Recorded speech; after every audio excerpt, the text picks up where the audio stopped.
Hey guys, it's Chris again. So, sorry about the whole entire take my wife out to dinner, but I've been asked on many occasions why I'm not a player killer, why I run, for all intents and purposes, I run a softer game. I give away more stuff than a lot of GMs usually give away. I'm easier on the heroes than need be. Now, don't get me wrong, I can kill a player, and I have killed players before, but you usually have to do something really stupid, and you know, by the time I kill you and everything, at least everybody else around the table knows why. Um, but as a general rule, I'm actually a really soft GM, and the reason why I'm soft is because of all the games that I've played. But there was one game in particular that I played, and we played this game for a long time. And this game, at the time we were playing 2nd edition Skills and Powers Combat and Tactics, and we used the 75-point system. Now, if you remember way back when, those of you who were around for Advanced 2nd edition, the prerequisites for some of the classes and everything were insane. So with the 75 points, I made a Paladin. It is possible to make a Paladin with 75 points, but just barely. And, you know, hindsight being what it is, you know, looking back, I probably wouldn't have made him and gone through all the suffering that I did. Because I'm wanting to say that, you know, when you go straight across as 10s, you got 60 right there. Then you have to have a 17 charisma, that's 67. Then you have to have a 13 strength, that's 70. And then you had like, I want to say it was like a 5, a 15 in wisdom, so that was like another 5 points. And that was it. It was gone. And so I'm trying to remember the exact stats, but it's been many moons. But I made him, but just barely. And if I remember correctly, he ended up having to have like an 8 dexterity, and he had no pluses to his constitution. And what really was the kicker is, you know, my friend that ran the game, he was adamant about us using the 75-point system instead of 3d6 or 46 drop the lowest.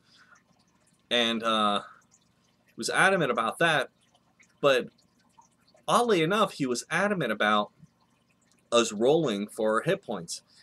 And so, I'll be damned if I didn't roll like some of the lowest rolls known to man on this Paladin. He was not built for combat at all. So, he just... I can't tell you how many times we got the living crap kicked out of us. I don't think I ever used lay on hands on anybody other than myself. I'm not even kidding.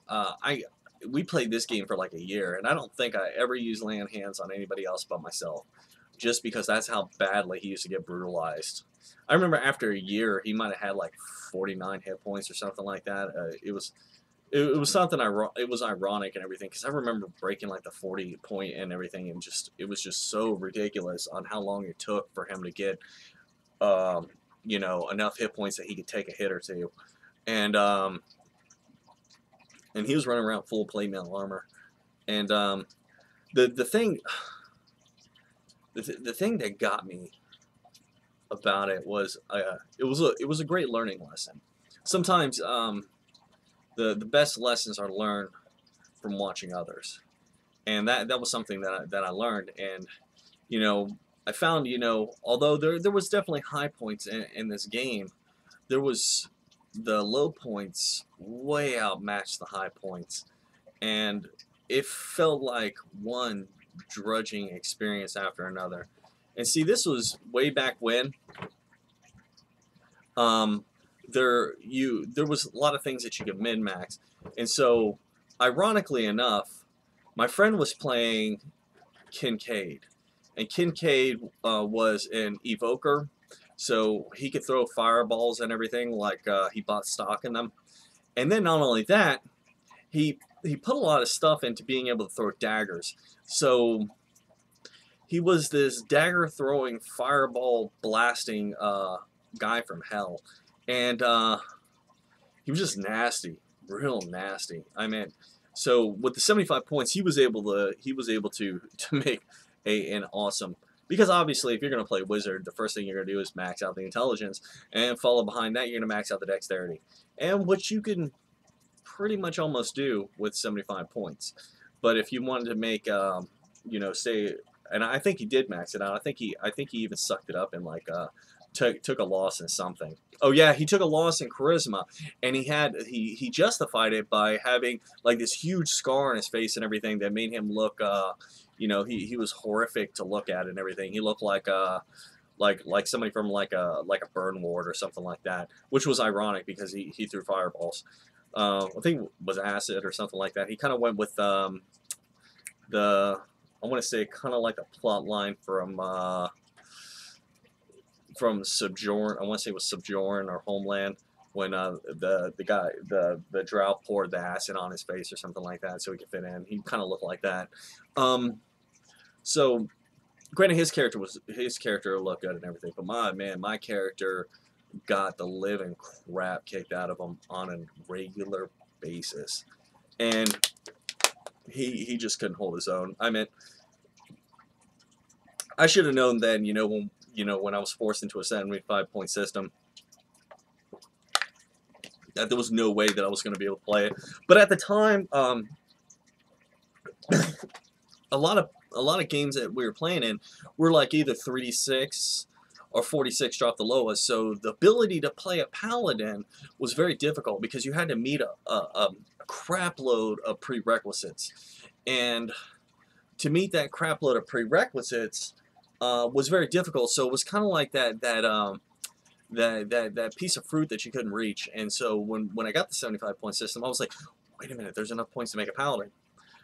But I didn't think, because I was so young, I didn't think, yeah, I can make a paladin, but I can't make a paladin that's worth playing.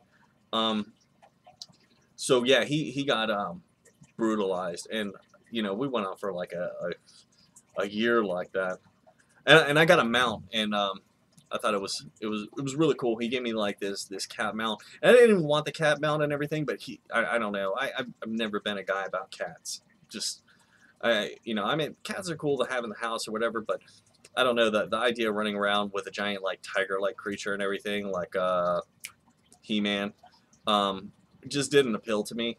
There would have probably been a whole bunch of other creatures that would have been cooler to have as a mount, like a giant lizard. Man, lizard, that'd be cool. Or a fire-breathing squirrel. Yeah, a mount that was a fire-breathing squirrel.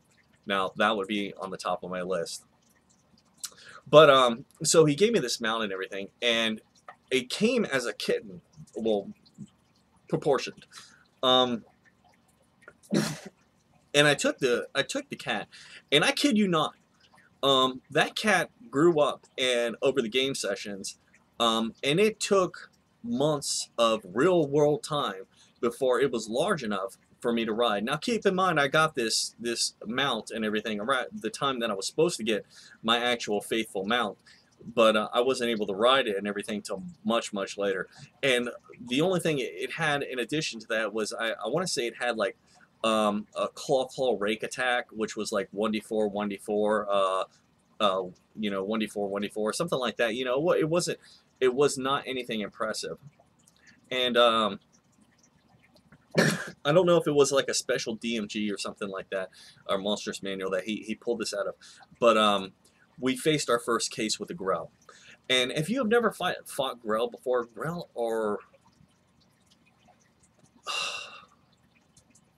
suck. Grell have like 8 or 10 attacks each. They hover down from the ceiling. They have 8 or 10 attacks, and each attack isn't very it's not very easy to hit, but each attack that successfully hits has a chance of paralyzation. And then what happens is that if it paralyzes you with one attack, then the rest of them grab you, and then it pulls you up to the ceiling, and then it starts feeding on you immediately.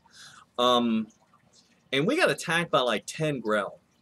Now, granted, I think we were like level 10 or something at this time, or something. We should have been high powered. My character had probably about 40 hit points. I mean, worst paladin ever. Um, but and lo and behold, I swear to you that as soon as I was able to ride this mount, it must have been like the game session I was able to ride this mount, or maybe the game session after. The damn mount dies in my stead. And that's the way he rationalized it and everything, because the Grell were so ridiculously powerful versus what we were fighting, and they did us in. And granted, my guy had like I want to say he had like immunity to paralyzation or some crap. I mean, because paladins have all kinds of crazy immunity to diseases and stuff and everything, because they're holy avengers of God, and God says no, that's not going to happen to my paladin. No. So that was cool and everything, but my guy just didn't have the hit points to be taking all these attacks, even though the attacks weren't very strong. And so the cat ended up taking it for me, and the cat ended up dying. So as soon as I could ride this mount, I lose this mount. And then we got to go on to, now I got to go find another mount, and complete pain in the butt. But that old, some of the things from the old system and everything, just it wasn't working. And I've seen other people talk about the old days of D&D, and the old days of D&D you were not that powerful. You literally tried to come up with some way to bridge that gap in between your abilities, because your abilities were few and far between. I mean, and comparatively speaking, they were powerful. So, like, I love my lay on hands. Heal 2 hit points per each level, and one thing. So, like when I was level 10, heal like 20 hit points and everything. That's a big deal. That was a really big deal, even though I can only do it once a day. Kincaid had a down pack, man. He could throw daggers like God, and he ran around with like 30 daggers. Yeah, it was a dagger throwing wizard if there ever was one. I mean, like a dagger throwing wizard. I think we had a warrior that had like a 20. He had like a 20 strength, or no, he had a 18-100 adjusted strength. And then on top of that, what he did was he had darts. And if you remember from the old edition, you were able to throw 4 darts around. And so he got I want to say in the proof throw or whatever, and he's throwing like 4 or 5 darts around. And 1d4 damage plus 4 gets pretty nasty for a ranged weapon. It's just, yeah. So, he's like, doom, doom, doom, doom, doom, but it's like, boom, boom, boom, boom, hitting the target, just waylaying the crap out of them. I mean, the system definitely allowed for min-maxing, but that 75 points just did not do it for the Paladin, and that was probably a horrible decision on my part. Had I gone Cleric and put the, and then just, played my card straight off of a Cleric, it would have been a much more effective Paladin than had he been a Paladin. But that's my story about my time as a Paladin.